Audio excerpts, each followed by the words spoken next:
Good morning, Bitcoiners, and welcome back to your economic calendar, the news you need for the week ahead in Bitcoin.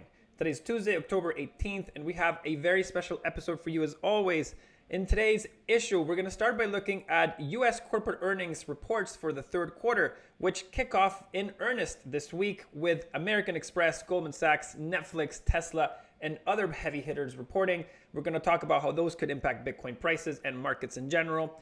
We're also going to look at what's happening in the bond markets in the UK, the US, and Japan, where liquidity conditions seem to be deteriorating and central banks are starting to pay close attention. We're going to look at how this could impact Bitcoin prices, as well as what is now become a routine, several Fed member speeches that are going to happen throughout the week and what we could expect from this and how that could potentially impact markets as well. So lots to cover today. Grab your coffees. It's going to be a great one. And before we get started with today's show, we wanted to share a happy update for our Latin clients, and that is that as of tomorrow, October 19th, we will be reducing the withdrawal fee for our USDC savings account from 35 USDC per withdrawal to 15 USDC per withdrawal. At Latin, we charge withdrawal fees to cover the current average cost of processing the transactions on the chain, and we're constantly monitoring those fees to ensure that we can adjust the rates accordingly. As a kind reminder, any transaction or withdrawal from a Latin account to another Latin account, whether it is Bitcoin or USDC, are free of charge.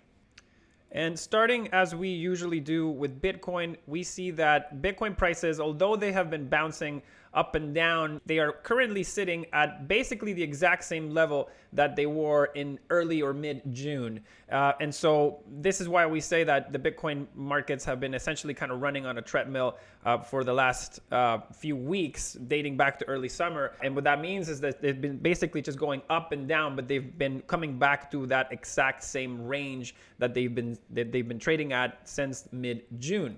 This is consistent with our sideways chop thesis that we have been highlighting here for several BECs now. And it's also consistent with the institutional flow of funds that we have been seeing for crypto and Bitcoin in general. And for that, let's pop up this chart courtesy of CoinShares. And the chart here shows the weekly crypto asset flows in millions of dollars into or out of crypto asset funds, including Bitcoin. So according to CoinShares, the flow of funds towards institutional crypto asset funds has been effectively flat for the last 5 weeks. As you can see here from the chart, these last 5 bars are essentially pretty anemic. Now, diving deeper into the numbers, this chart here shows the flows by asset in millions of dollars. And here we see that flows into Bitcoin funds were positive for the last week to the tune of $8.8 million. However, inflows into the short Bitcoin fund were almost equal at 6.7 million. So these two transactions effectively cancel each other out pretty much, which again aligns to that current sideways chop thesis somewhat poetically. What is more interesting to highlight from this chart also interesting, is the fact that the short Bitcoin fund has been pretty popular this year. The year-to-date inflows for that short Bitcoin fund are more than a third of the total inflows year-to-date for long Bitcoin funds. And it's pretty interesting to see this again, because we see that it's pretty much a muted overall. The movements into the long Bitcoin and the short Bitcoins are coming out at a wash, basically. Now, what is also interesting about the current environment is that there seems to be an almost consensus bearish view among market participants. As an example, you have the Bitcoin Fear and Greed Index on your screen, and this index has been at effectively extreme fear since early September. So we're now at extreme fear for over a month now. And while investors have every reason to be bearish given the Fed's agenda, when everyone's already sold or hedged their positions, where does the market go? Even retail investors have bought a record level of put protections or down protection contracts for their portfolios in case of a crash. And that is what is highlighted by this headline from the Financial Times. It reads, "Investors pile into insurance against market sell-offs or further market sell-offs." We're going to dive deeper into this in our next section.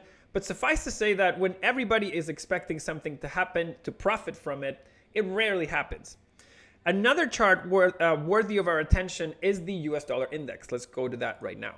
So here is the chart of the US dollar index, which has been displaying some very interesting price action.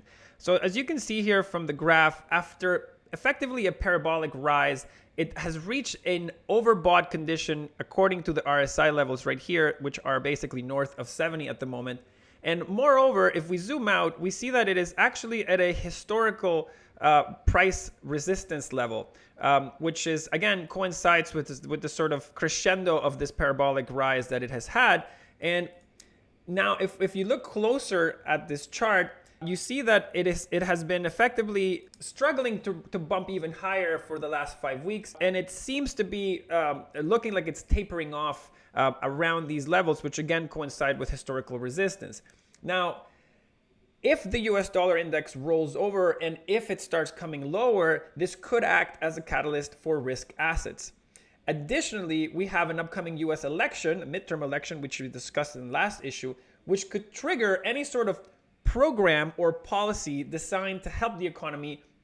And if that does happen, it could turn choppy to the upside as the US dollar rolls over and risk assets then, get into favor because of the weakness of that US dollar.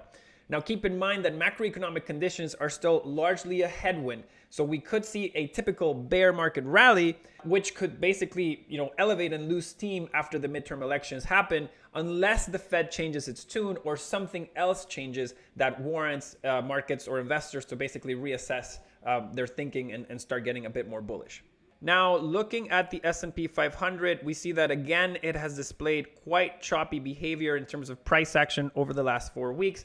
But we see that it continues to trade at the range where it was at basically September 19th. So it's effectively where it was a month ago. It has just chopped up and down, as has Bitcoin and other assets.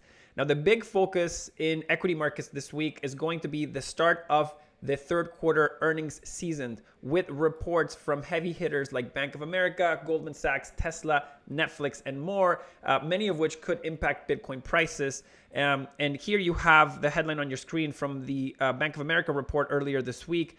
And as we mentioned last week, banks and financial institutions stand to benefit from the recent interest rate environment. And the recent earnings beat from Bank of America on Monday was basically in line with this expectation. Now, it will be interesting to see how a surging US dollar has impacted US corporate earnings. And for context, around 40% of the revenue of the S&P 500 companies comes from abroad. So this could impact guidance going forward for these companies, but that could already be priced in. While US companies will face challenges with a strong dollar, they face much more favorable economic and political conditions than their European or Japanese counterparts, even in the UK. Now, looking at the macro backdrop, inflation remains elevated in the US as per the last report, and bond yields have continued to soar. The yield on 10-year bond is now north of 4% for the first time in a decade.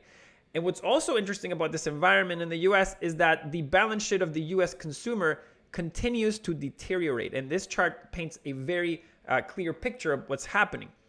Here you have the personal savings rate as well as basically revolving consumer credit. The credit is in blue, the savings line is red. And so as you can see, the savings rate in red is now below pre-pandemic levels, and the credit levels are much, much higher than pre-pandemic levels. So they have both resumed their trends, and they are now in worse shape than they were pre-pandemic.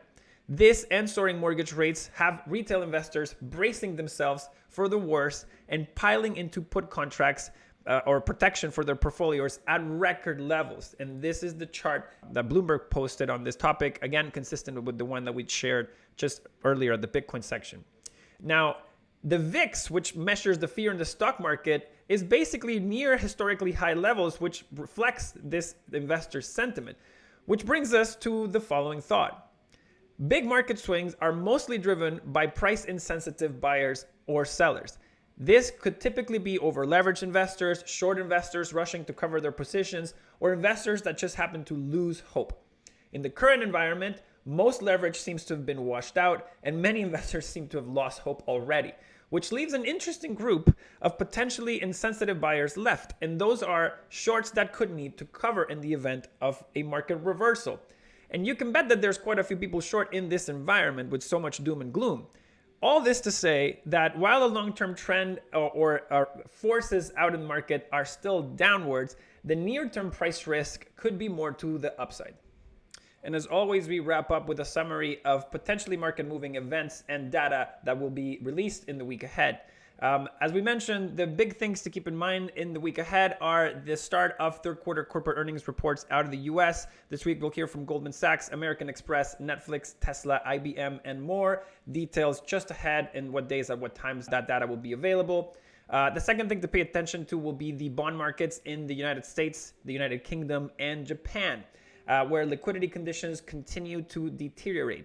This may push governments to have to step in. This morning, the Bank of England said that it had to basically delay the increasing of interest rates. That its tightening mandate has to be delayed given how fragile the gilt market is, their bond market. And similar things are happening in Japan, where their 10-year bond has gone several days now without processing a single trade, which highlights just how many of these bonds the Japanese government already owns. Again, this is a sign of fragile liquidity, and it seems to be a trend that is picking up steam in developed markets, so something to keep our eyes on.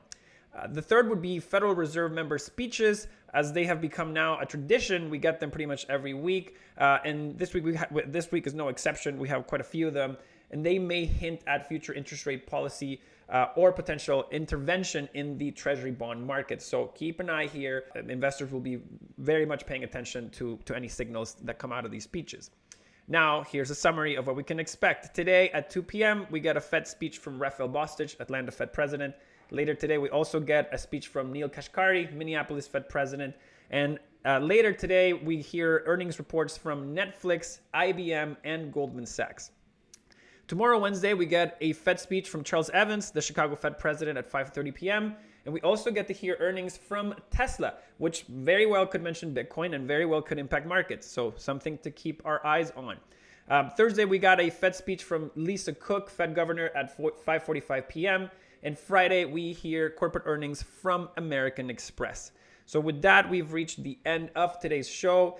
Thank you so much for watching, listening. If you enjoyed something, if you liked our show today, I welcome you to like it, thumbs up, subscribe to our channel, share with your friends. If you don't yet have a Ledn account, check us out at ledn.io and learn how you can start earning the best interest rates for your USDC and Bitcoin, 8% on your USDC APY and up to 6% on your first 0.1 Bitcoin, 2% for balances above 0.1 Bitcoin. We also have the best rates in dollar loans backed by your Bitcoin if you need liquidity but don't want to sell your stack. And our most recent product, the Bitcoin Mortgage, lets you buy a house as big as your stack. Thank you, everybody. Have a wonderful week and see you next time.